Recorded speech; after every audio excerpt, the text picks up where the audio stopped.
apa kabar? Saatnya Anda menyimak berita Palembang bersama saya, Auriga Agustina. Sejumlah berita menarik akan kami sajikan untuk Anda. Berikut 3 berita utama hari ini.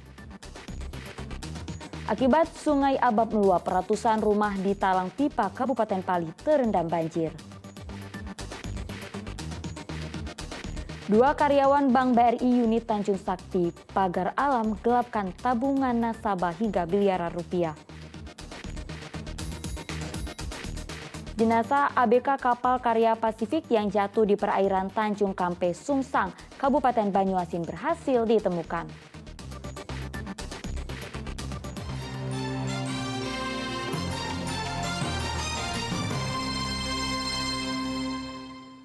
Kita ke informasi pertama, ratusan rumah warga di kawasan Talang Pipa, Kabupaten Pali terendam banjir Sabtu lalu. Banjir disebabkan meluapnya Sungai Abab setelah diguyur hujan deras selama 4 jam. Ratusan rumah warga yang berada di desa Talang Pipa, Kecamatan Talang Ubi, Kabupaten Pali terendam banjir pada Sabtu lalu. Ketinggian banjir yang mencapai hampir 1 meter membuat aktivitas warga terganggu. Untuk membantu warga, sebanyak 68 personil BPBD Kabupaten Pali diterjunkan ke lokasi banjir. Banjir kali ini disebabkan hujan deras yang mengguyur Kabupaten Pali selama 4 jam, mulai dari Jumat malam hingga Sabtu dini hari. Kondisi semakin parah dengan meluapnya Sungai Abab yang mengelilingi wilayah Talang Pipa. Menurut warga, air dengan deras masuk ke permukiman di saat warga sedang terlelap tidur. Jam 1 malam sudah berguyur naik. Ini Pak. Naik ke tengah jalan jamnya 3-an. Ya, kita tetap monitoring, kita minta untuk masyarakat untuk tetap waspada, untuk cepat melakukan tindakan dan tepat kalau ada ini menginformasikan kepada kami BPBD. Untuk anggota kita standby gimana? Anggota kita siap, anggota TRC kita berjumlah 68 orang siap siaga. Meski banjir diperkirakan akan bertambah tinggi, namun warga belum ada yang mengungsi. Mereka memilih bertahan di rumah mereka masing-masing yang umumnya rumah panggung. Dedi Irwansyah melaporkan dari Kabupaten Pali. Sejumlah lapak pedagang di Taman Kota Batu Raja dibongkar oleh pemiliknya karena melanggar aturan yang telah disepakati bersama pemerintah setempat. Sejumlah pedagang yang berjualan di Taman Kota Batu Raja ini terpaksa membongkar sendiri lapak dagangannya setelah mendapatkan teguran dari petugas Satpol PP Kabupaten Ogan Komering Ulu. Penertiban ini dilakukan karena pedagang melanggar aturan yang telah disepakati bersama pemerintah Kabupaten Ogan Komering Ulu. Dalam aturan tersebut, pedagang diperbolehkan berjualan di kawasan ini mulai pukul 3 sore, sedangkan pedagang telah membuka lapak mereka sebelum jam tersebut. Para pedagang sudah berulang kali diperingatkan untuk tidak berjualan di luar jadwal yang telah disepakati, sebab kawasan setempat lalu lintasnya sangat ramai, sehingga jika berjualan di pagi dan siang hari dapat mengakibatkan kemacetan. Setelah penertiban ini, petugas memastikan akan mengangkut lapak milik pedagang bila terus membandel. Ini akan melaksanakan penertiban dengan cara sesuai dengan aturan, Pak. Ya, dengan aturan baru kita laksanakan. Kalau mereka masih mandel, ya terpaksa kita laksanakan sesuai dengan aturan. Kita bawa ke kantor, kita kita piringkan. Kalau bisa kita piringkan, kita tinggal. Memang pukul berapa Pak baru boleh berjualan di sekitaran Taman Kota? Kalau untuk yang pakai tenda ini aturannya Pak jam 3 sore. 3 sore mulai ya? Sore sampai batas waktu yang tidak terkira, pokoknya sampai malam lah.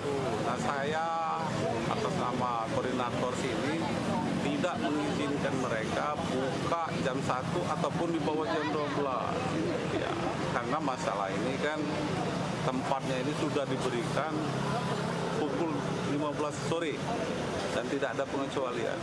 Pedagang yang berjualan di Taman Kota Batu Raja berjumlah 40 orang pedagang. Petugas akan terus memantau mereka agar tidak kembali melanggar aturan. Dedi Irwansyah melaporkan dari Kabupaten Ogan Komering Ulu. Unit Reskrim Polsek Talang Ubi meringkus 3 kawanan pencuri yang kerap beraksi di Kabupaten Pali. 1 tersangka terpaksa ditembak kakinya karena melawan saat ditangkap. Tersangka Ahmad Effendi, Emen Santosa dan Hidayat tak berkutik saat digelandang ke Mapolsek Talang Ubi pada Minggu siang.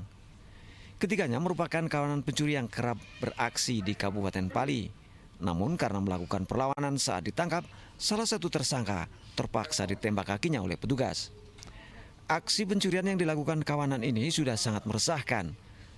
Mereka kerap mengincar warung dan rumah warga yang ditinggal pergi pemiliknya.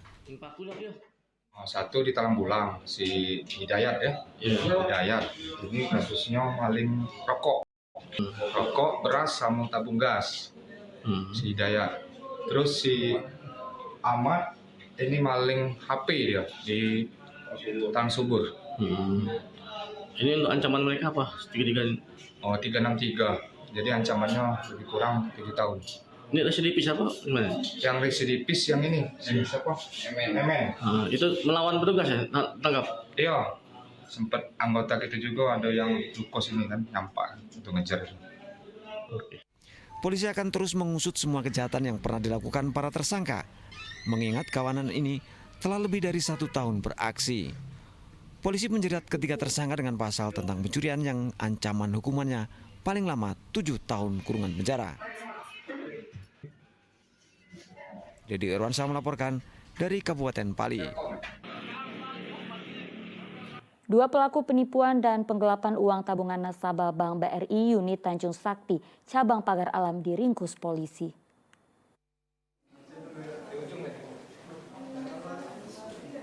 Dua tersangka yang diamankan polisi ini merupakan mantan karyawan Bank BUMN yang bertugas di customer service berinisial VM.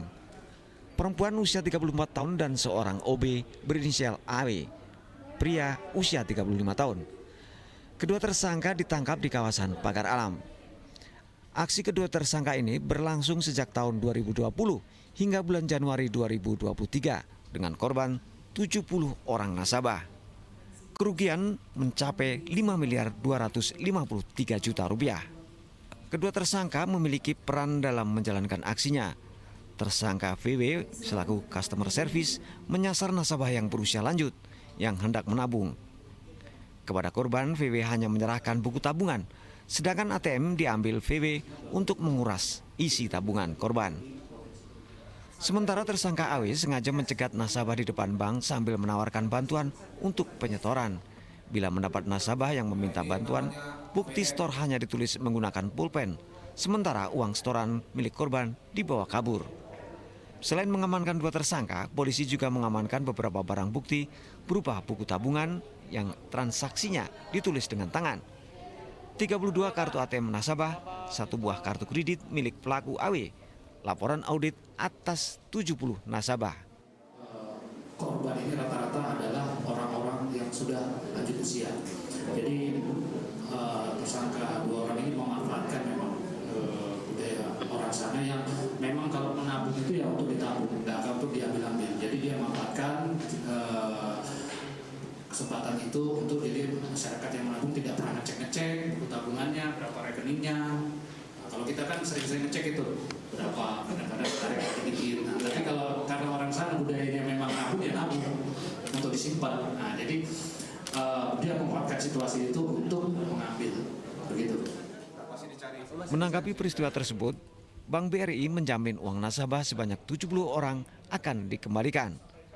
Atas perbuatannya, kedua tersangka diancam dengan pidana penjara minimal 5 tahun, maksimal 15 tahun penjara, dengan denda minimal 10 miliar, maksimal 200 miliar rupiah. Yanwar Ikhram melaporkan dari Palembang. Ya, setelah 3 hari dalam pencarian, akhirnya tim gabungan dan Basarnas berhasil menemukan jasad kru ABK kapal karya Pasifik yang jatuh di perairan Tanjung Kampe, Sungsang, Kabupaten Banyuasin. Korban Rudi Gusra, pria usia 36 tahun merupakan seorang masinis 2TB kapal Pasifik 19. Korban terjatuh ke laut dan dinyatakan hilang pada Selasa 21 Februari 2023. Akhirnya ditemukan di kawasan Buih Merah 1, perairan Tanjung Kampeh, Sungsang, Kabupaten Banyuasin, Sumatera Selatan.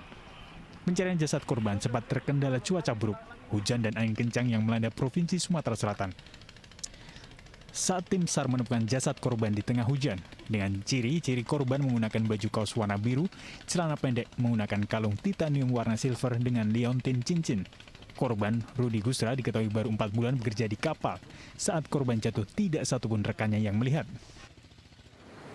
Informasi ditemukan pukul 12.30 di Tanjung Kampeh, Sungsang, Ampang Luar, Kabupaten Banyuasin. Berapa jauh jarak dari tempat lokasi tenggelam? Lebih kurang 1 km. Kalau rencana pembicaraan dari pihak keluarga dikembalikan, awalnya kan diopsi karena alamatnya Bekasi kan, cuman dari kami konfirmasi lagi.